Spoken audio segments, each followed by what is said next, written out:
Hi friends! ఈరోజు మన వీడియోలో ఈ గోద్రేజ్ ఎయిర్ కండిషనర్ అనేది ఇండోర్ ఆన్ అవుతుంది. అదేవిధంగా అవుట్‌డోర్‌లో ఫ్యాన్ అయితే ఆన్ అవుతుంది. కంప్రెసర్ అయితే ఆన్ కాలేదు. అసలు ప్రాబ్లమ్ ఏంటనేది వన్ బై వన్ అయితే చెక్ చేసుకుందాం. అవుట్‌డోర్ గాని చూసుకున్నట్లయితే ప్లేట్ ఓపెన్ చేస్తే మనకి లోపలైతే ఇవి ఉంటాయండి. మనకి ఇది వచ్చేసి కాంటాక్టరు. ఈ కాంటాక్టర్ అనేది చాలా కంపెనీలో అయితే వస్తూ ఉంటుంది. అంటే కొన్ని కంపెనీలు ఏందంటే ఇవి ఉండవు. డైరెక్ట్‌గా ఇండోర్ పీసీబీ నుంచి రిలే ఇచ్చి మనకి ఆపరేటింగ్ అయితే అవుతూ ఉంటుంది. ఇవి ఏందంటే లోడ్‌ని బ్యాలెన్స్ చేసేదాని కోసం ఏందంటే అవుట్‌డోర్‌లో ఇటువంటి రిలేస్ కాంటాక్టర్స్ అయితే ఇస్తారు. ఇప్పుడు చూసుకున్నట్టయితే ఇది సింగిల్ పేస్ కాంటాక్టర్ అండి. ఒక పేస్ ఒకటే కాంటాక్ట్ అవుతుంది. లెఫ్ట్ రైట్ అనేది మనకి ఇండోర్ పీసీబీ నుంచి వచ్చి పేస్ న్యూట్రల్. అంటే ఎంత టెంపరేచర్ వచ్చింది అనేది కంప్రెసర్ ఆన్ చేసేదానికైతే దానికి సప్లై వెళ్తాయి సైడ్ కాయిల్‌కి. దీని లోపల చూసుకున్నట్టు ఓపెన్ చేసి చూసినట్లయితే చీమలు అనేది పౌడర్ లాగా పెట్టి కాంటాక్ట్ అయితే కావట్లేదు. ఇదంతా నీట్‌గా క్లీన్ చేసి అయితే ఒకసారి అయితే చెక్ చేసుకుందాం. ఇప్పుడైతే అంతా నీట్‌గా అయితే క్లీన్ చేసాం కదా!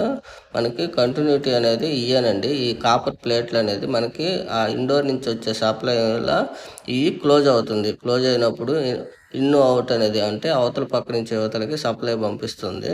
ఇప్పుడు దీన్నే మనం ఒకసారి బిగించి అయితే ఒకసారి చూద్దాము. అసలు పనిచేస్తుందా లేదన్నది.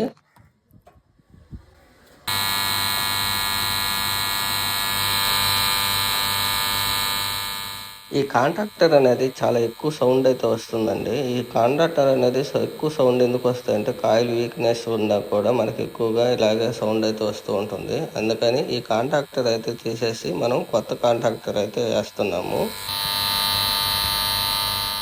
మన కాంట్రాక్టర్ వచ్చేసి కొత్తది ఇదేనండి. కంపెనీ వచ్చేసి హిల్స్ కంపెనీ. దీనికి ఇచ్చే వోల్టేజ్ వచ్చేసి కాయిల్‌కి ఇస్తాం కదా! అది వోల్టేజ్ వచ్చేసి 220 వోల్టేజ్.